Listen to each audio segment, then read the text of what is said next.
For those of you who were with us last night, I want to get a little feedback, a little observation. Is there one takeaway from Tom's talk that was an aha moment for you? That moment that says, yeah, or we could do that, or why not here? Rosie? I want trees. I want lots and lots of trees. Did anyone notice driving home or through town? It's not expensive. There's not a tree on Main Street. But if you look at the plan from 1968 or 69, they're there. They're between Jefferson and Main Street, 1, 2, 3, 4 on each side, 8 trees. Another dozen or so up towards Alexander. We thought it was a good idea, and many of you tripped into the legacy of those. We made little whale cutouts, unfortunately a little bit too small to allow a tree to be successful. Out of the 600 of trees we planted back in the day, maybe 20% or maybe that many survive. Some of them have turned into little planting things. Many of them are tripping hazards and lawsuits, unfortunately. The legacy was an extremely bad taste in the community's mouth. Rosie, what happened when we had a conversation at the council meeting about a year ago? Well, the funny story, I'll tell you a quick funny story. My father was a councilman, I don't know, 70s maybe, and he lost his second term by 9 votes, and it was over trees. It was over part of, that's before we were home rule, when we had council members by ward, and there were 9 residents on one street that wanted, it was the question of planter strip versus no planter strip, but just a little box. And there was a big battle, and the decision was made, and there were 9 residents, and my dad lost that here by 9 votes.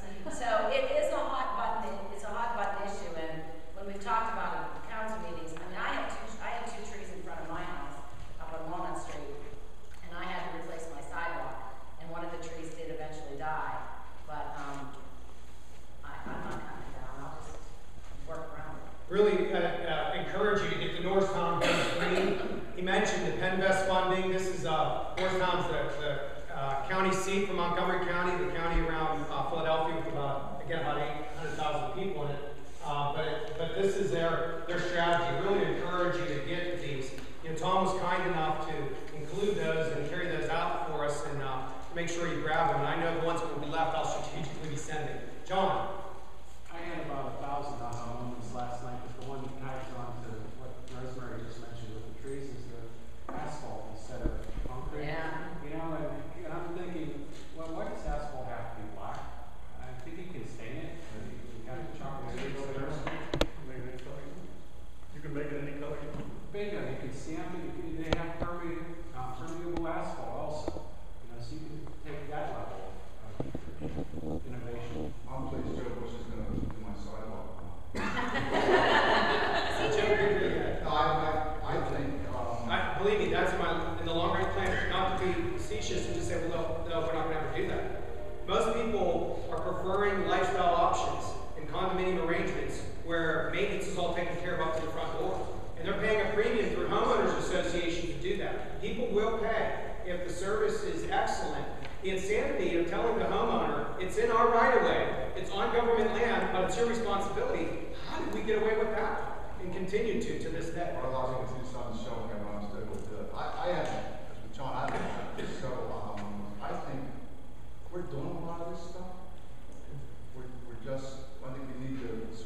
you shared with me last night some of your thoughts about the buildings that Delphi's acquired and the new roadway that's coming in, and softening it, I guess. Yes, yeah, my sister-in-law's a landscape architect in Minnesota, so I've been kind of brought up with this for 40 years. But as we move things around on campus, I was busy last night trying to figure out, so how do we blend in? How do we help push this a little forward? Lots of trees around the upholstery building, the flex gym instead of this kind of sterile place. What should we be doing with our school?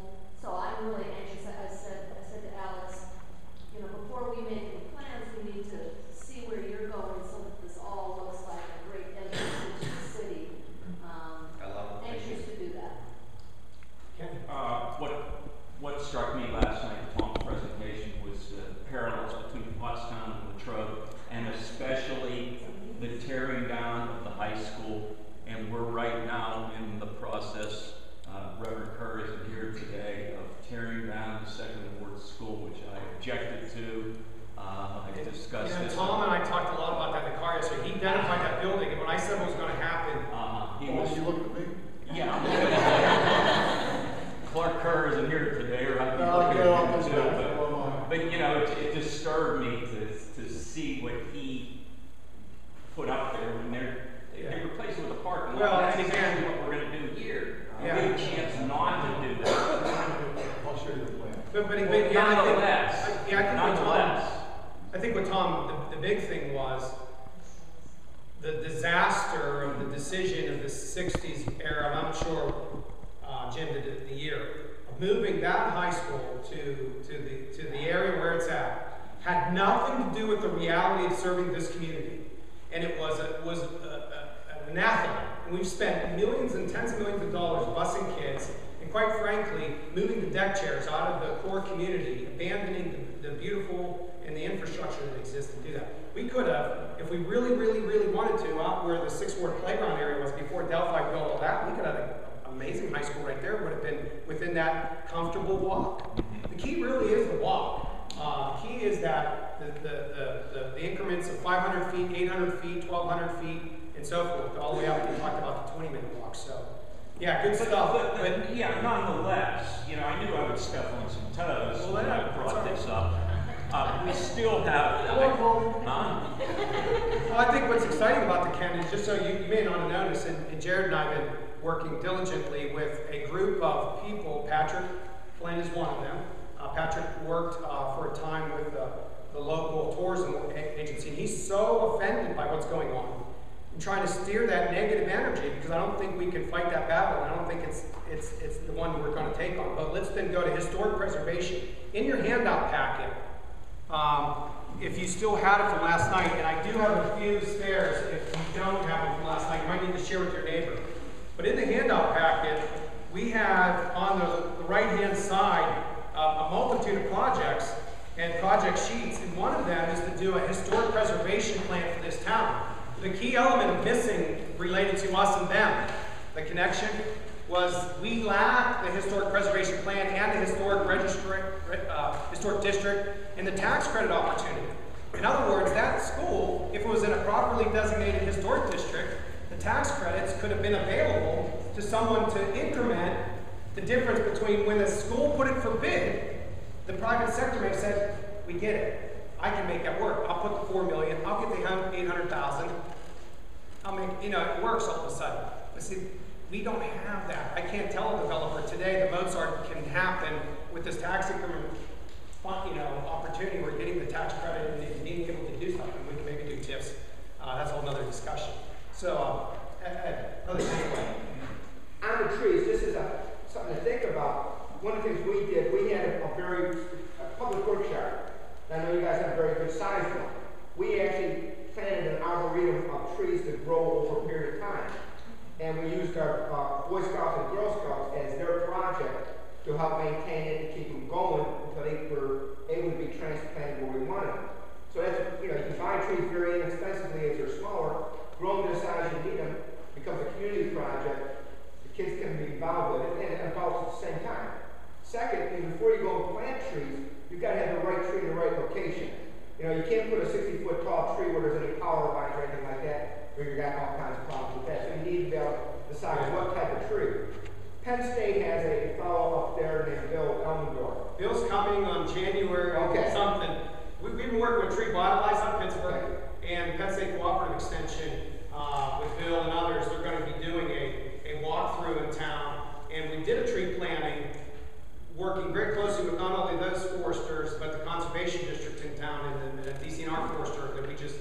Jared did the planning with up on Lloyd Avenue.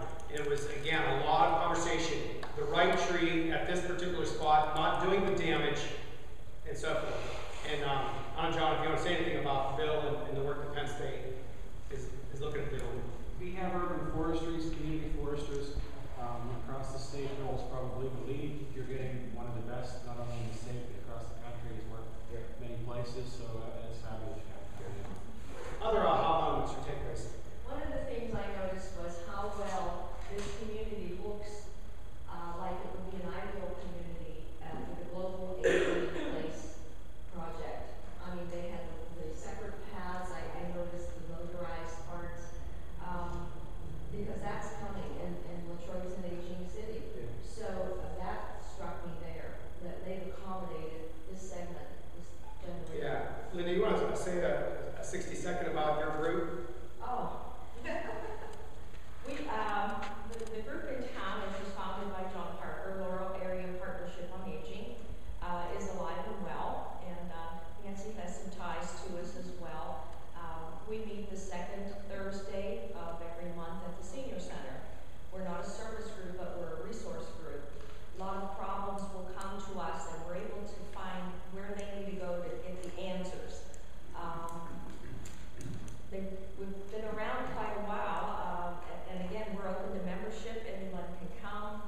Some of the members at the Senior Center sometimes wander in and out of the meeting, which is fine. But it's a very stimulating conversation. It's from 8 to 9 only. I mean, we're done at 9 because everyone has to get where they need to be. But it's connecting a lot of the organizations that are dealing with that segment of the population. One of the things that, if you need to restart, again, related to that issue, and it came up last night with snow shoveling. We had an Operation Snow Shovel here that just recently, last 2 years, has kind of fallen by the wayside. And what it was that shut-ins or elderly people couldn't take care of their walk, could contact the city, and we're willing to do that again. And we would contact that out to whether it's Boy Scout troops or other. And what I was told is it went by the wayside because we were lacking on the volunteer side to be able to commit to these people that we could get their walks clear. Well, we work with St. Vincent. Kelly King is our representative from St. Vincent. I don't know if she was here last night. They have service projects that are needed for certain courses for their students. They've actually helped us with some of the signage at the Senior Center. Also, we're very involved with Faith in Action. So we've got a lot of resources that we can connect people with. I even got a call at home about somebody wanting to have a tax audit done for an organization. And I know they all have retired accountants, so I kind of like to work on that. Yeah. If I may, that's an outgrowth of John. Where's John? Over here.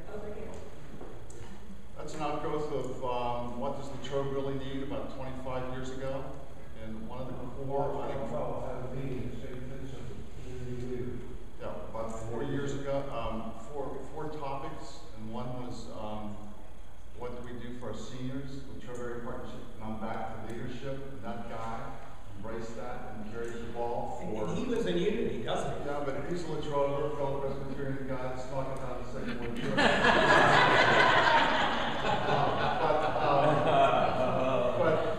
Again, I'm back to leadership, so it's carried on now with Linda in that particular effort. So what we're doing here, who knows, 25 years ago, when I'm 85, who's going to be sitting here with activities that have carried that agenda. So, just like the last couple feedback.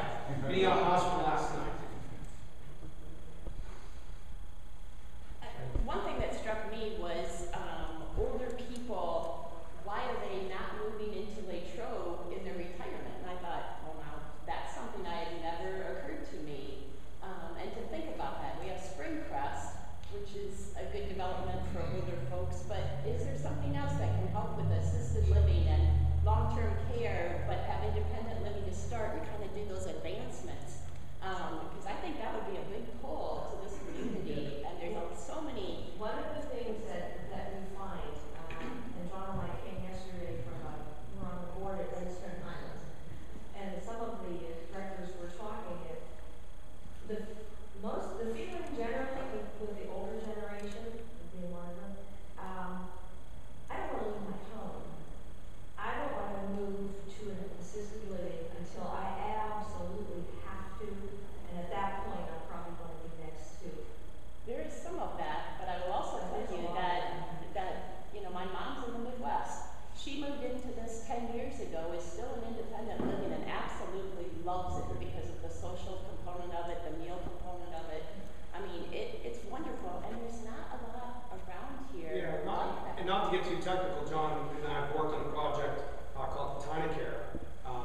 through zoning has forbidden the neat things that you could do to put a granny flag, or so to speak. And I love what Tom showed yesterday, because I thought that was brilliant. You know, to look again and pulling that person closer, because we're all finding we're in one stage or the other. We're either finding we have to care for those parents, or we're the people who care for it. But the city shouldn't be the obstacle to allow creativity within the households and housing units to do it. John, I'm going to mention that on a little bit more of a personal level. I have an aunt that, well, she's in her 90s now, so she did go to AIDS Redstone, but she lived in Delmont. It was a walkable community. I worked in a store there as I worked my way through college, and she would walk up to the store. Most of her life, her 70s and her 80s. And that's something that you can't do if you're living in a suburban subdivision. So it is a draw that maybe we need to look for the places that we can enhance and have that be an elder part of the neighborhood. Maybe the whole town isn't focused on just being an elder care neighborhood, but that's what we can focus on. Well, the beauty is, and I'll say this over and over, whatever works for, there's an ADA standard, with the disability standard, elder, works for moms with strollers, works for 3-year-olds, works for my son, who's a disabled young man. I mean, it works. I mean, so it's universal design is what they call it in the profession. It's just simple. We've not done it. We've done a very bad job. In fact, City Hall is embarrassing because it's not universal accommodating. And many times to see people labor to get the doors open just to get to pay their taxes is just absurd. But we're getting there. For its awareness, and it's having conversations like this. Just a couple more ahas, and then we're going to do our little exercises here. Yeah, with Rosie as well, I sort of was a late convert to understanding trees. Alex helped me get there, and last night really flipped over. Specific to parking lots, which we have plenty of now. The design of where the engines kind of align, put them in the middle, makes a lot of sense. And I think too, I took it as it's not just a Band-Aid. It's a really inexpensive thing that gives you like 100 times, back from the shade.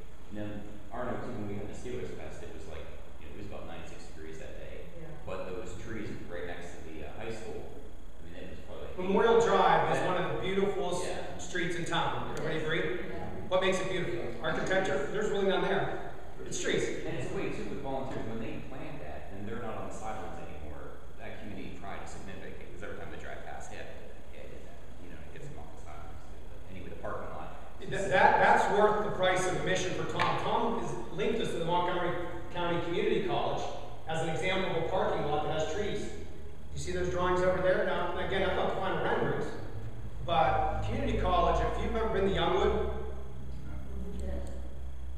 it is, but they've had to do a lot to retrofit the parking lot. The parking lot was an asphalt island that just channeled water into the Jack's Run down there, into the little Swickley, and it was a flooding issue, quite frankly. And they're retrofitting with the Conservation District to introduce trees and create these places. So they're doing it at the Youngwood campus, but they're going to get it right here, right? Because we're going to help them if the architects in the first renderings don't come to the city with the right stuff. We'll say, go talk to the community college in Montgomery County and get their drawings. So we can have the example built, and you guys will be doing, I think, similar things when you end up doing your lot. It's not going to be the lot like you see elsewhere. Just one more, and then we'll. Ahead, Jeff.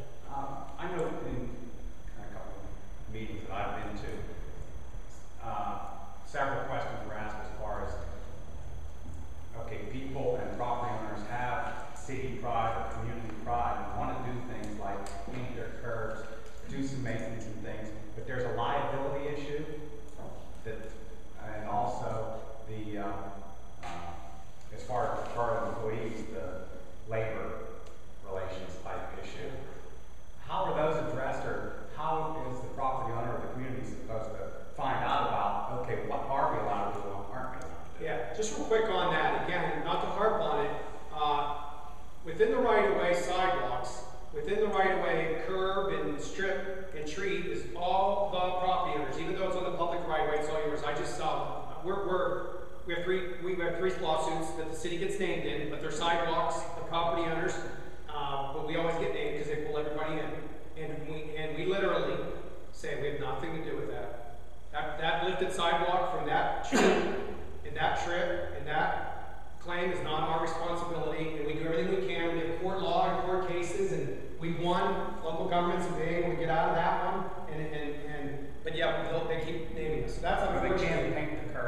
an aspect. The other part of it is, yeah, great question. We you know, it's somewhat related, but we're doing a rain barrel workshop coming up in the spring. Ann Powell, who wasn't able to be with us, is so excited about some of the things that we want to be able to do that are more outreach related and kind of get into the neighborhoods and kind of show people how to do stuff. If we get some rain barrels in town, that minimizes some of the stormwater runoff and can be a benefit to maybe a garden that you have, because you can direct that rain barrel over to your garden and so forth. But anyways, that's just an example of us trying to think of things. And that map up there was a free thing that we did this year, that if you flip on the other side, it has a lot of things that are saying to the property owner, here's kind of what you do, and here's kind of the way things work at a general level. But we got to do a lot more of helping property owners get excited. But just so you all know, and we talked about the transfer station, I don't know how to quantify this, but maybe 6 out of 10 homes got new roofs in this area, maybe it was 4 out of 10. And new siding came to about 1 or 2 out of 10. That's an incredible shot yarn. Do you notice the beauty that has just occurred over that? I mean, it's literally the hailstorm that we had in 2011 resulted in tens of millions, hundreds of millions of all along this area. The roofs are just incredible. So to answer the question that Alex didn't answer yet. You can't answer that question. Maybe you can give it a shot. But I can answer it because I don't have any responsibility. That is, to me, a critical question you've asked about how we take the next step to beautifying the community. And take care of it. What? And take care of it. Yes. From that point. And the tension is between respecting the union, who has that responsibility, doesn't want to give it up to you, the property owner, because they would prefer to have employees do it and be paid for it, and if it's overtime, or if they can get, I think, if they can get the city to hire the 9th person instead of only 8, you can understand that they would want to protect that. But on the other side, as you heard last night, they don't have the time. They have so many other responsibilities that they can't get to what we all think needs done. So I know Alex has been working with Joe and with the union to find some common ground where we can do it for ourselves, or we can bring in groups to do it and still work with the union so they don't feel that they're being pushed aside. So I stated that. And Jared, you might want to say this past year, how many gallons of paint and how many volunteers did paintings around town? That we talked with the union on every one of those and say, here's what we're going to do. One of them was getting a state correctional institution workers here. We never did that. We went ahead and engaged the SCI Greensburg and said, we need your work crew to come here and do stuff. And they painted up on the hill. A lot of people might not realize that. They painted curbs and did things around the fire hydrants. And the ACDC spray paint as you come over Avenue Birdsville. It's best. Yeah, we painted all kinds of curbs, walls. But Jim, we spent hundreds of dollars, if not $1,000 or more, on paint this year. Yeah, all the graffiti's gone now. And then we had about 175 volunteers. But that's such a big issue. I think the other thing I heard, Jacques, in your comment, and we got a long way to go on this, but it's changing, is police, and I mentioned Ann's name, and I'll go all down the list. You know, parking, tax office, garbage stickers, and public employees. We're trying to work with them, and it's hard because they have a lot of scars. These people get no thanks. They basically get called, I mean, you go out on the internet and go look at it. They're basically, they're told that they're lazy, overpaid, and you work for me. And you hear that a lot, and you kind of get defensive about who you are and what you do. But what I'm trying to encourage them to get out of your truck, get out of your car. I want the police officers out. I want them seen, not just one police officer who's in the town walking, Nunzi. I want the rest of them to be doing that. If it's quiet, get out and just be a part of things. And the same with my public workers and the desks at the front office people, and trying to encourage them. Every time I hear them handle a customer well, I tell everybody, we just have to sit down. Hey, look, did you hear what Pam just did? Pam went out of her way to meet that person's need. That person was not very patient, but Pam was very patient. education.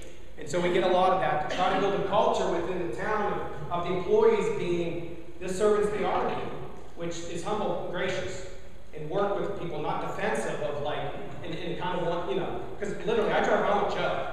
And believe me, when it was snowing, I like to do that because I want to see firsthand the problems and critique Joe's work. And people are pulling us over, and Joe rolls on the window dutifully, and they just spew at us. Why don't you? The guy didn't. And I'm like, okay, sir. You know, and just try to have a dialogue with them and be able to work with them and hear what they have. And then when we drive away, Joe's pretty upset. I said, Joe, okay, but we're going to do a lot of what they said, and how are we going to do it? Maybe you don't have the right idea, but I know you do, Joe. So tell me, what are we going to do differently? I think it's, Excuse me, hold that right. So you are going to be the chairman of the committee that we're going to set up that's going to figure that out. Well, that's the thing. I mean, it was raised at a committee meeting that I was at. There are a lot of community people that want to have pride in their community and take care of their property. But in some ways, in a lot of times, they've been told their hands are tied. Not only because of unit, but because of liability. That's changing. We can, so as long as that does liability, I'm a lawyer, liability to me is minimal in this circumstance. And I think that we could certainly put a rider on our city policy that covers any volunteer that goes out to do that kind of thing. And so you could also be on my committee, which is the committee to paint every signpost within the 2.5 miles, remove every signpost that's ridiculous, right? Look at the signposts that you see every day. There's so many extras that have just built up over time. And so we're going to paint every one of them, just like Ligonier did, by the way, if that makes any use. And they have the corrections, the people from the prison did the painting of the poles in Ligonier. And then we're going to replace the tops of every sign, every street sign. And they're going to be orange and black, and they're going to say Wildcats, and they're going to have the name of the street.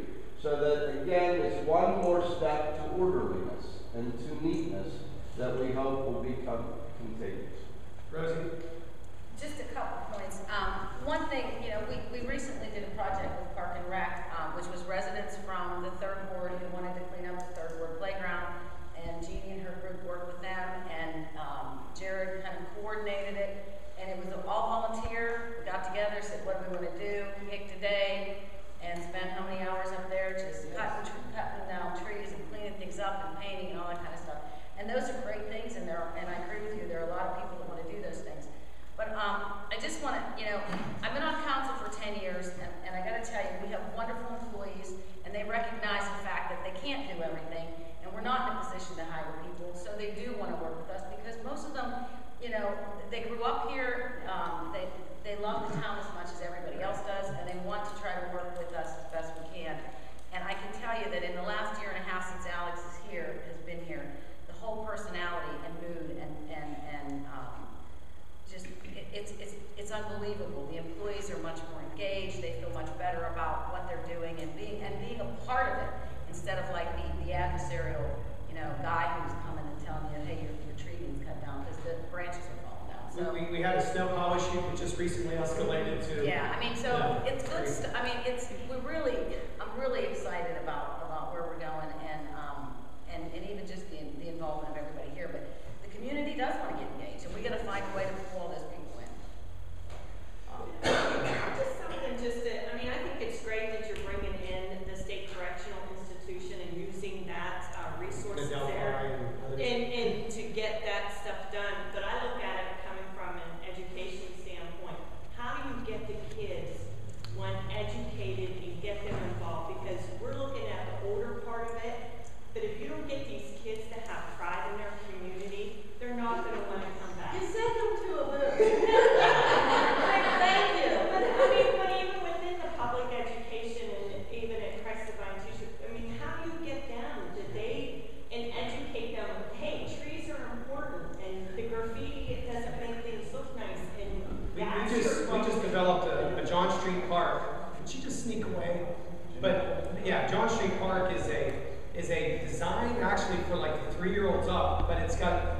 big giant tree, and it's down near Memorial Drive, and it's got a curriculum built in already for the people to walk down, whether it's preschoolers or whatever they're doing down there. And there's this tree, and there's these other things to learn about the environment that can introduce them.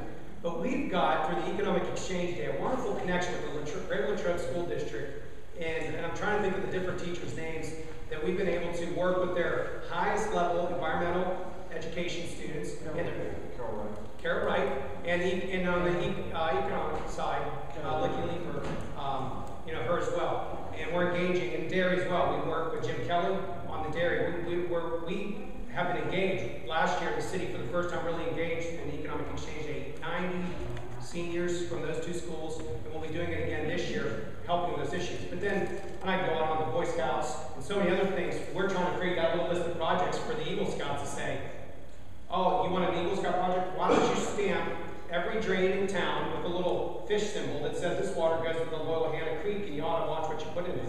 And we can get a grant from the Wren group to do that, and you get your Eagle badge. So how about it? Those kinds of things, and trying to pull them in and get them engaged. But what she is saying is, how do you get them engaged of their own accord?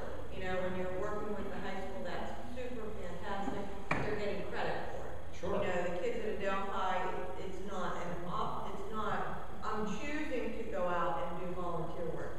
It's part of their requirement. So, the program that we do run starts with kindergarten students who, believe it or not, can do an awful lot of good.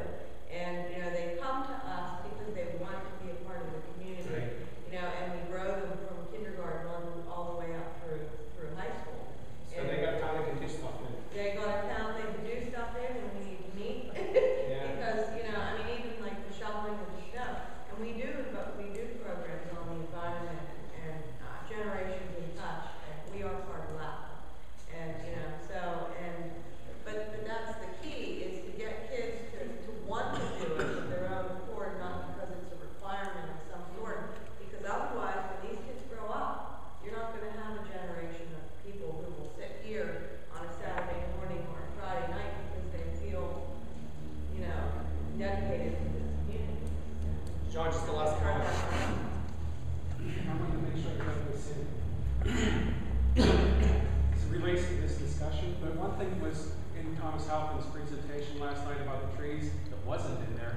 They formed a nonprofit called Trees Inc. to maintain the streets. And as I think about Latrobe, and I might be able to say this because I'm not a resident here, I think of Latrobe, and there's a lot of places, neighborhoods that are Latrobe but aren't. They're Dairy Township or they're Unity Township, the things that are adjacent.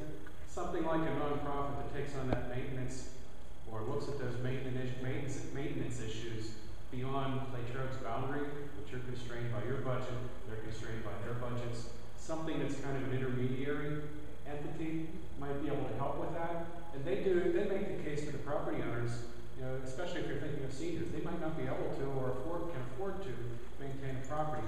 Or if it's wrapped into one nonprofit where they pay one fee, it's a lot cheaper than contracting a number of different entities, individuals, contractors to maintain. It also helps to get to that one unified look if you take that approach. So it's something to put on the thought process. And that's a great segue to kind of what we want to be able to do in the next use of time. Again, just to reintroduce yourself to the packets if you have them. In 2002 or 3, Mayor Warren Marchioni started to get involved a little bit with the Smart Growth Partnership and the Pennsylvania Downtown Center. And from those efforts, about 2004 or so, led to an application, 5 or 6, to the Pennsylvania Downtown Center for a Main Street program. Also led to a request of the DCD for a multi-municipal plan that was, again, about 2008, 2009. The comp plan was being written in 2010. We had a leadership summit. In both the planning efforts for the comp plan and the planning efforts for the Pennsylvania Downtown Center, we had town hall meetings. Some of you participated in that. Ron Weimer had an aha moment with the St. Vincent Trail and has been bird dogging that one since. He still makes it to those meetings and will continue to be a part of those meetings. But I say that to all say that that led to the adoption by City Council in 2010 for the city's comprehensive plan. The comprehensive plan is the recognized document of guiding where we want to be when we grow up and how we want to do it. It should be where the projects we work on come from. Now, sometimes that doesn't happen, but the vision of the comp plan should be reflected in the projects. So, you know, I'm a big mission vision guy, and I start with the city's mission is to protect the people and property of the 2-some square miles and the 8,000-some people of Latrobe. Protect the people and property. I do that primarily through the delivery of public services related to fire, safety, police, public works, streets. And you can get how those things would work to protect people and property. But then, to do that, I need resources to pay for those. And I also want to enhance property and the value of property, people's property. And I do that through some quality of life issues and other economic and development efforts. And I say to Jared, whatever project we work on, if it isn't fitting in globally to that kind of mission, and it doesn't fit in the comprehensive plan, we shouldn't do it. We may like it, we may ask others that want to pursue it, but we can't lead that. So what we did was we wanted to provide for you in your packet an overview of what the comp plan says. Using that for then small group discussions at each table, whereby you will look through those and get an understanding of those, and then say, hey, what's missing? And or this project is, I like it, and I can see it going somewhere. And then in those small groups, breaking out or reporting out kind of what you've done, so that when we break later on this morning, we'll be able to, and you'll have this one in a second, to have a motivated group wanting to prioritize projects and work on those, and whether that's excited enough to write a check or be the chair of a committee or lead up a next aspect of it or introduce us to a funder or whatever it is. Now, some of you, I can already see, like in this table here, I've got kind of we're going to be moving. Yeah, you get it. So there'll be a little spreading around so we can get a good balance of distribution. There's some empty seats and different things. And feel free to move tables around all the time. Get as much coffee and donuts as you need to continue to work and be productive. So just quickly, the room, if you haven't figured it out, has a lot of these projects already up. You know, right over here, for example, you know, we have the core development strategies. These are on the comp plan. However, a lot of the boards deal with other things. Series of boards deal with the county's planning efforts, particularly the Greenway planning efforts, and how Latrobe specifically fits in as a hub for a number of regional trails that the county sees us being a part of. So it's important to understand that. And the comp plan, for example, if you look at this little introduction and you flip through it, on a page, let's see, it would be executive summary page 6. Do you find that? And if you don't, maybe you can look at your neighbors. And so 2010, they came up with this bright idea. And if you look at the picture carefully, I know it's in black and white. What do you see there in that top frame?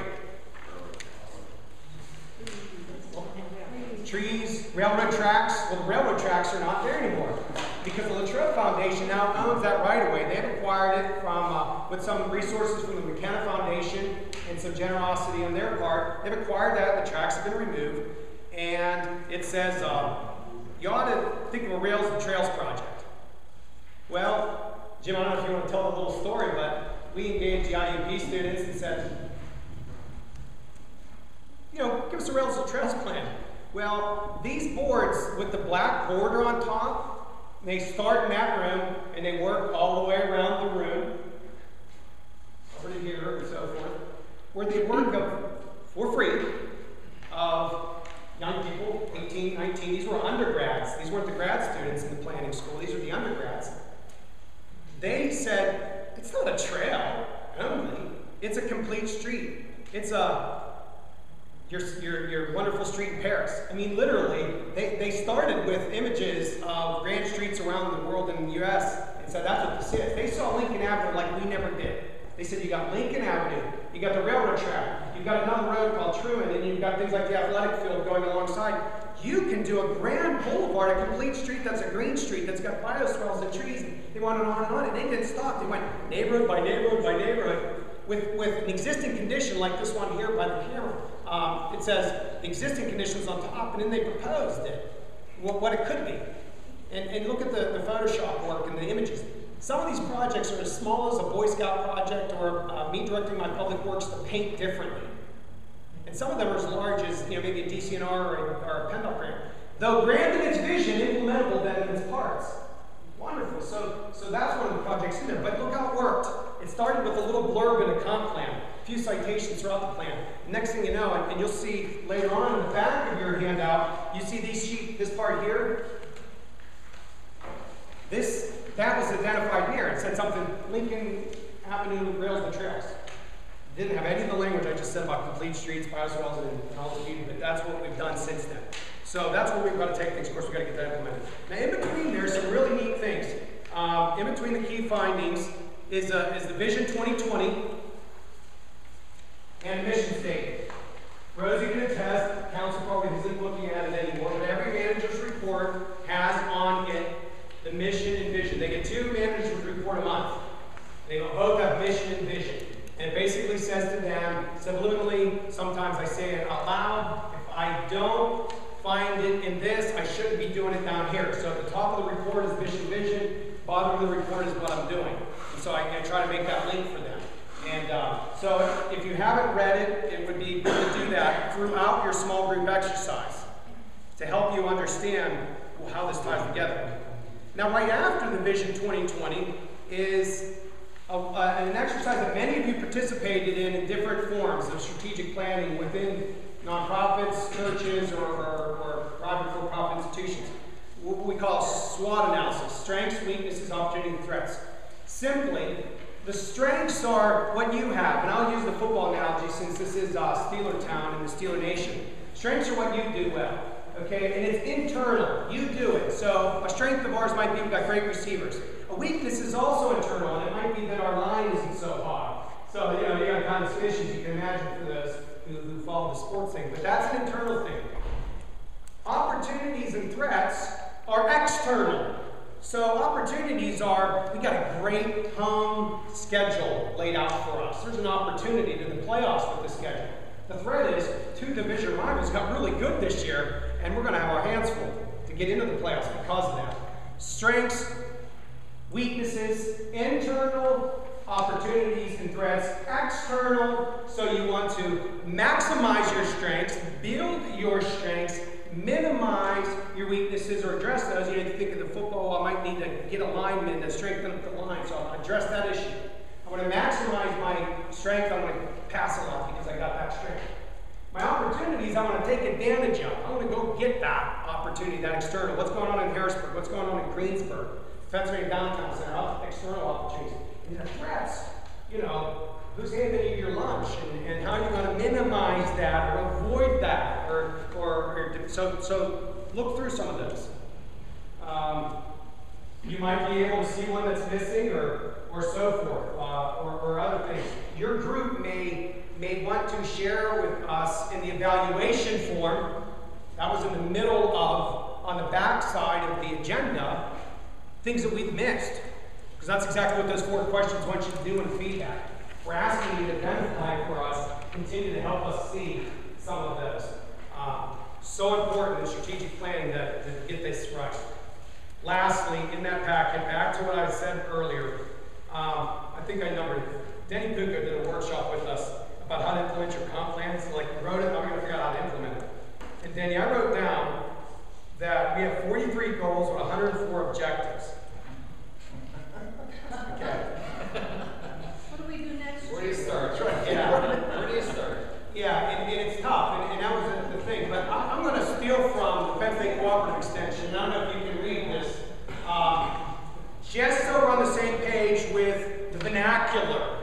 So we got the same language. Goals should encompass a desired future outcome you would want to see. Objectives need to be measurable, have an end date, be realistic. Action steps should describe the specific actions necessary to achieve your objective. Identify the person's responsible timelines. Notice, when I read that to you, I said we had 43 goals and 104 objectives. What's missing? They're in there, but they're missing. They really are. So I'm going to give you an example of how this works. These are my rough examples. Goal, more residents living in the downtown business district. Residents will drive retail in our downtown business district. That's my belief. Maybe it's not true, but I think, you know, the cash registers are ringing, you need residents in these spaces. Objective, measurable, in time and number. Addition of 25, we're getting this, Nick, I hope, 25 units in 24 months. I want 25 units in this downtown in 24 months. You say, well, that's kind of unrealistic. Greensburg did about 30 some units in a few years. It can be done. It's got to be focused, though. Now, what are the action steps to do that? The action steps, one action step would be to identify a vacant building or buildings with vacant upper floors with potential for rehab to accommodate residential units. So identify potential tear downs or potential rehabs. And you know, and start to think through that, and then court developers to consider building or rehabbing buildings to create units. So, my goal, more residents in the downtown, objective, 25 residential units in 24 months, and then action steps. Identifying vacant and doing that part, courting developers. Here's another one for you, and this is one of my favorites. Ken, I hope you and Rosie listen to this one, because we talked about this a little bit. The goal is to enhance the long-term city revenue base. Just so you know, the real estate assessment for this city decreased from 2007 to 2012 by about 8%. So without raising millage at all, I've lost 8% of my income. The county tells me that's what it is, and I can see it going down. So my revenue is in a sense shrinking. That's not good when you think about expenses. So I got to do something about this. So my goal is to enhance the long-term city revenues. The objective is to formalize a citywide paying in lieu of taxes program. Nancy, this is you. I know. Action step, identify properties and categories we need to be approached. I'm just going to scroll down to my next page. Determine reasonable rates and language for agreements and approach property owners. Now, that was one objective, the pilot. The second objective, sanitation revenues. We want to grow those more. If it's what, Rosie? If it's a goose that's laying golden eggs, I want what? Her to have a twin.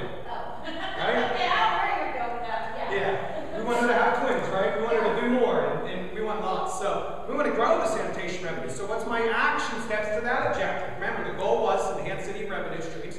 Objective was to do pilot, and then the second objective was to do revenues at the transfer station. So we're going to do a 5-year residential contract. We're going to get that right, Kenny, and we're going to make that hum with revenue.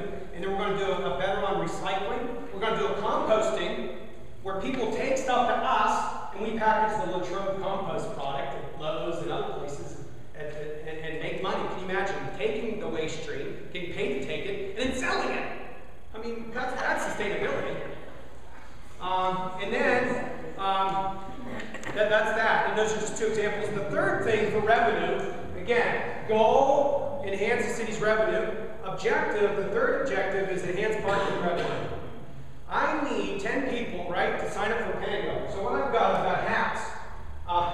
So if you sign up for Pango and you say, run out your app, I'll give you a hat. And it's real simple. I'll show you how to do that. So that's one example. But we need to market. We need to market the rates and options.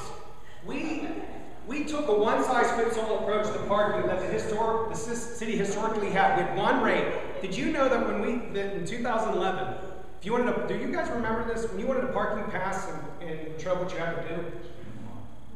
On what day? On the first Tuesday of the month, the road on Get this. We were telling people if you wanted a pass in our city, you had to come. There was one day of the month you had to come. And at 8 o'clock, the door would open. And you could buy your pass, first come, first serve. And I like go to work one day and see people standing out in the hall. What's that? Well, they're waiting to get a parking pass. Why? Because this is the day we sell them. What? Does that make sense? The city staff's like, oh, I never thought about it. No, it doesn't make sense. Well, what would we do differently? So they came up with these great ideas. They said, well, maybe we should sell them all the time.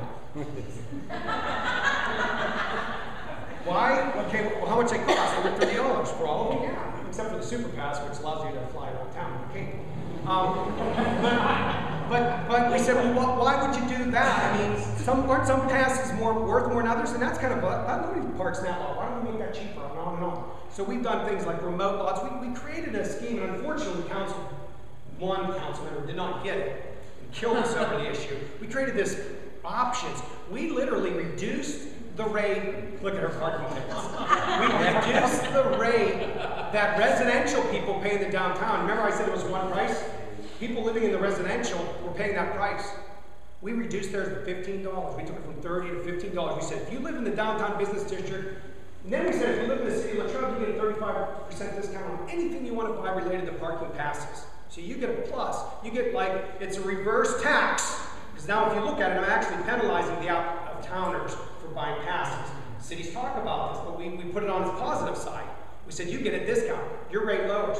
And then we did a number of neat things with businesses. We said, you want that space in front of your business, you can have it. I'll send Joe Bush to put a sign that says it's yours. So-and-so's parking only, and I'll help enforce it. You just let me know if someone's there who isn't working. We'll take it down, we'll take care of it. We'll work with you. We'll give them ownership of that, and so forth. But the problem is, not only do I have council members who just literally don't understand the 24-hour news cycle, that things die in 24 hours, so stop talking about it. Don't bring it up again. Let it die, let it be controversial for the day, and then go. Live with the decision. But then we haven't marketed these things. And we have these things, these reserved spaces all over town that are not being used. I have the public employees telling me, they're saying, hold on. But it's because no one has sat down with me and marketed the opportunity of what that can mean for her. And say, is it not in the right place? And she'll say, no, it should be here. We'll move it. I'll get a public works person to take a meter down and move it, whatever you need. We did that just this week. A guy came in, and a guy said to me, he says, over here in this lot H, the gold store, he says, I want it to be there. Can I have that? He says, I'll pay extra. I said, Karen, make sure he does. And we did it. Yeah. I mean, why not? I mean, just simple stuff. But we're not marketing this. We haven't told people that you have value, that this is your parking system. Parking is our number one liability. It's more energy is spent by city workers fighting over parking than any other single issue. Not taxes, not garbage stickers, it's parking. The police chief tells me if he gets shot, he'll be able to park.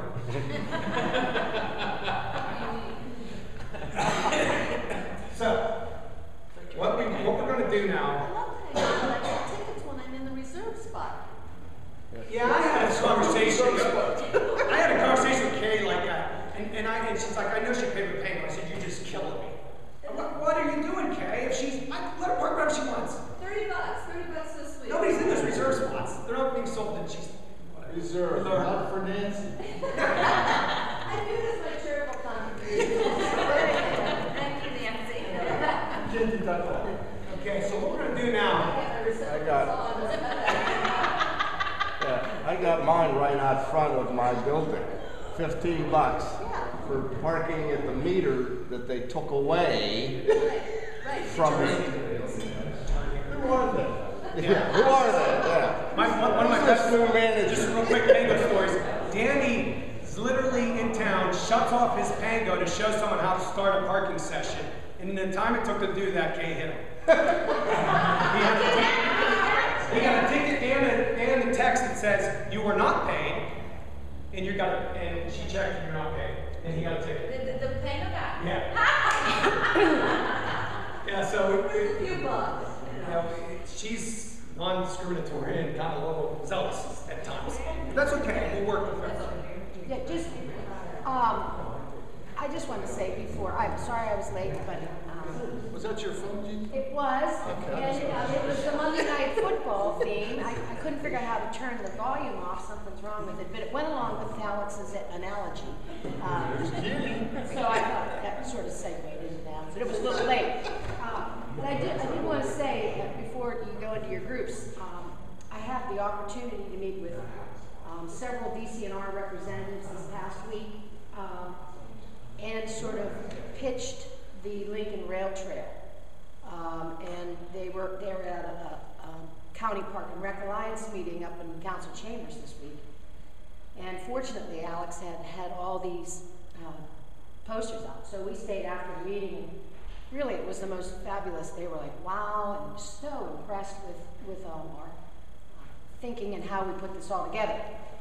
So long story short, when you're putting your plans together in your groups, know that DCNR, with their impact areas and what their plans are for the state, this fits like a glove. It holds tremendous potential for funding from DCNR. They were actually salivating at the opportunity to be able to develop a rail trail. And then with the global sort of initiatives about walkable sustainability, all of those things, this fits so perfectly with the city's comprehensive plan, the state's comprehensive plan, our county plan.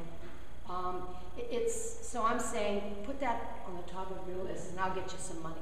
The segue to that, and thank you for that, to stay on perspective. We have with us, again, I have county maps up here. That's why we have them. John's gracious enough to let us have those and use those, because it does start at that level, but even at a higher level statewide, we mentioned Linda Box's participation in the statewide Greenway Plan. We also have with us today another person who wasn't able to be with us last night from the Pennsylvania Downtown Center, another statewide perspective.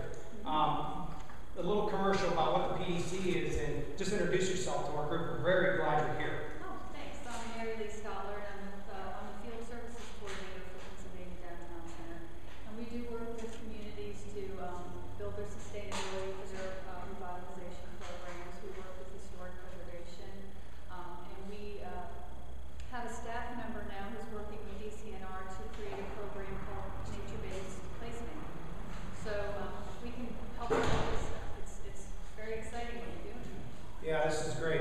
We're going to do in our, going to have a little break to get, again, refreshments. Restrooms on the housekeeping are back in that corner. You can see the vault and kind of make left over there.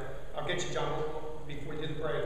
And then we're going to come back and I'll go over these again. You're going to want to have a person who maybe writes this down, if you forget. Your small group is review and discuss the projects, what's missing, what is most important, with the idea that we want you to maybe think of it from the goal, objective, action step thinking.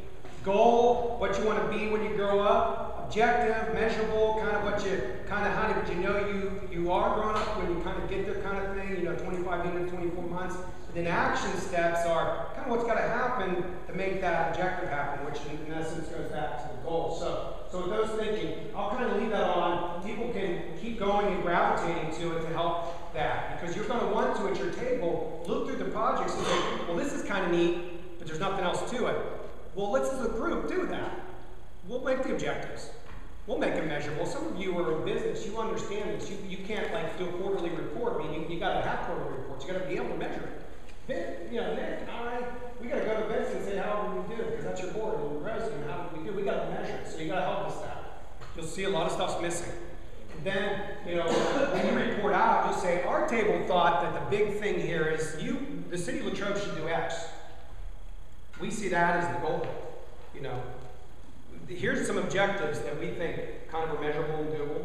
Here's some actions that ought to happen. And oh, by the way, I'm going to volunteer for the committee now. I'll be the chair. So that would be like ideal. And we'll be like, yay, success. So you'll be looking through the packets and saying, yeah, I like this project. This is a good one. This is great. And there might be one that's missing. Here it is. One that's missing.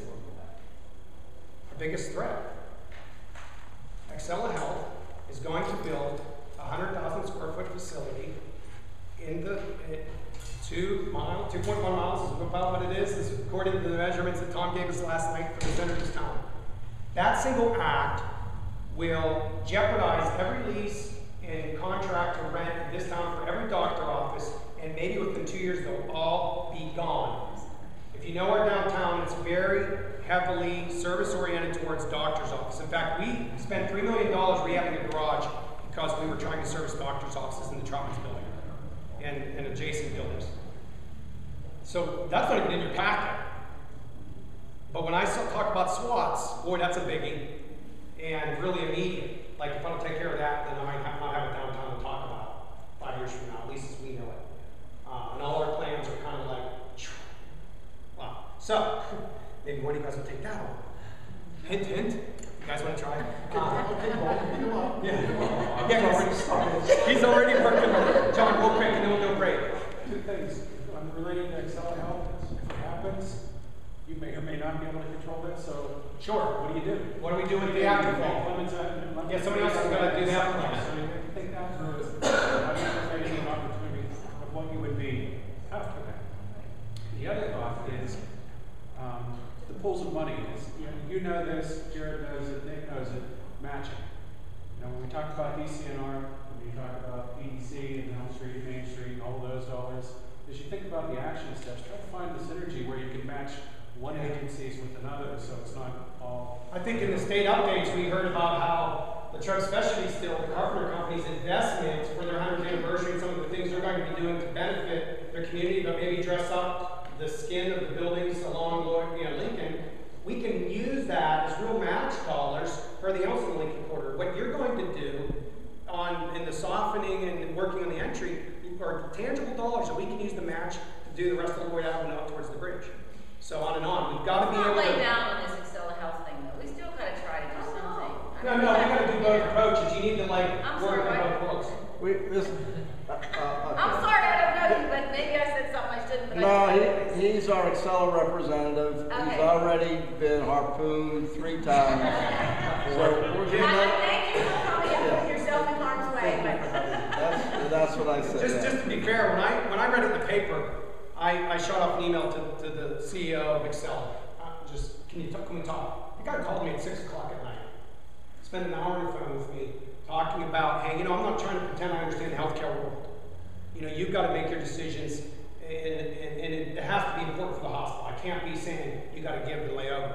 But what are we going to do? And he was really committed, and this is an example of their commitment to be a part of this. They literally are having their strategic planning retreat now. That's where he needs to be at.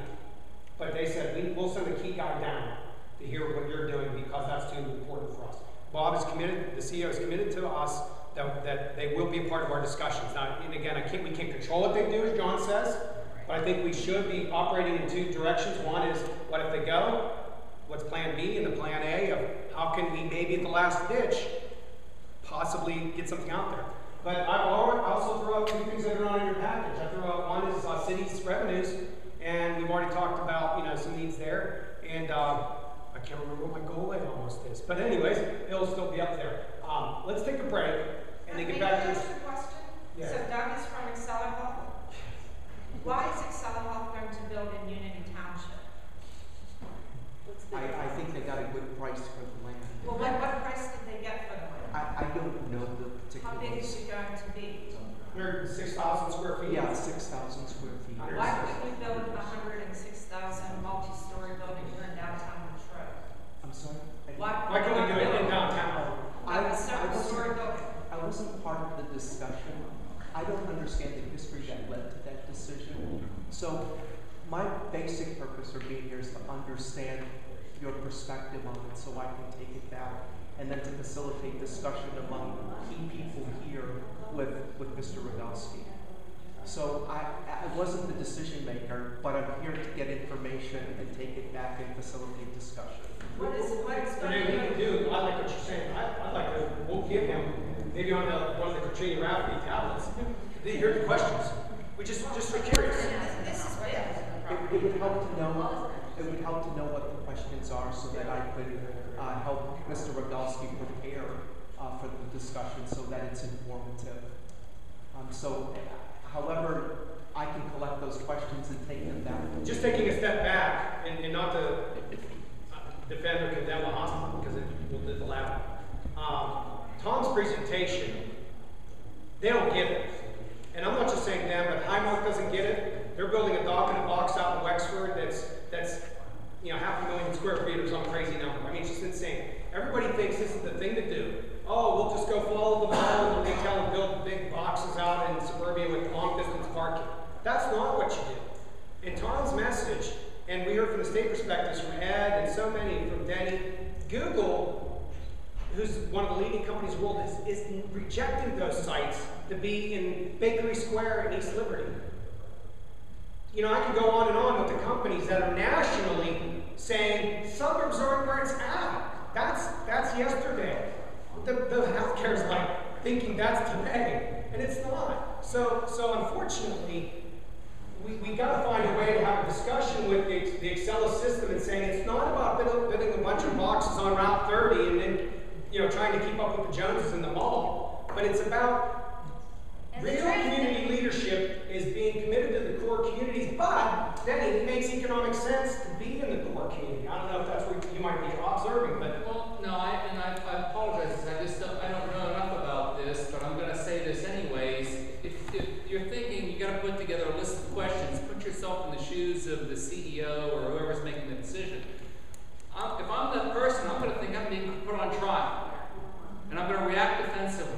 Sure. Maybe a better thing to do this morning is to mobilize the starter of a proposal, of a counter proposal, or a Latrobe proposal, and the people that can work quickly to get something like that done. Well, we've tried to discuss, and it's very, very early, and you guys can run with this one. We did the $3 million garage. If you remember how that was built, the garage was built by a developer who built the two buildings in coordination. It was one design. And those buildings actually oriented the garage in a place called the Courtyard Plaza. And between the two buildings was an alley, but now it's a pedestrian corridor going up to Ligonier. For the locals, you understand, I think I've described for you the situation. I think we ought to propose to them to build a structure over the Courtyard Plaza in that common space between the two buildings that makes the whole thing an integral one building, one envelope. So that I come from the parking garage at the Courtyard level plaza through glass doors that move right into the facility. And then I build a pedestrian bridge in the Trotman building. And you can have it all. The city will pay the $3 million bond off and let the hospital build over those two, buy those two, build over those two, build over to the Trotmans, and we will do that because I think that makes so much sense over 100,000 square foot building out in Unity Township. It can be done. That can be one of the last ditch proposals, just to say, you don't have to do all this new greenfield out here. You can do it here, and here's how. You got all the parking you want, 280 spaces, brand new garage pretty much. It's yours turnkey.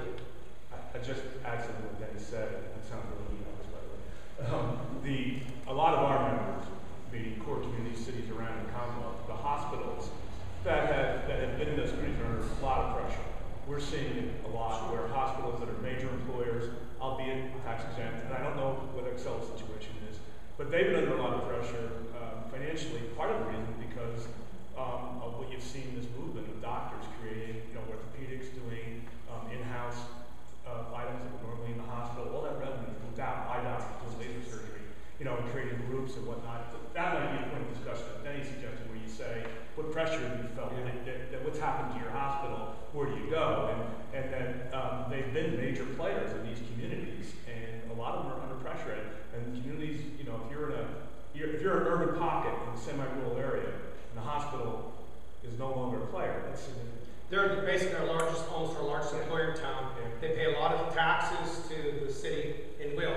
So that they're, and that's why I say to the CEO, I don't pretend to understand the healthcare world. We have the giant UPMC in this part of the state. Sure. In Highmark, it's neighboring, and we don't even know if Excel will be Excel 2 years from now, if Conemaugh or UPMC just gobbles them up. We just don't even know. Right. My guess is that they're attempting to create these candidates so that those orthopedics and whatever, that they can keep them in-house and keep them there as opposed to having it's safe to assume they're trying to build a competitive model to survive. What we're saying is be competitive and survive, but do it here, and here's how. But we've got to show them the way. It's just not going to organically come from there, because greenfield is so much easier to do, especially when the land's kind of right there to go than what we can do. So let's go take the break. You guys got the ideas. I don't want to talk about this as a group anymore. Go to it, but grab some coffee and get your small groups going.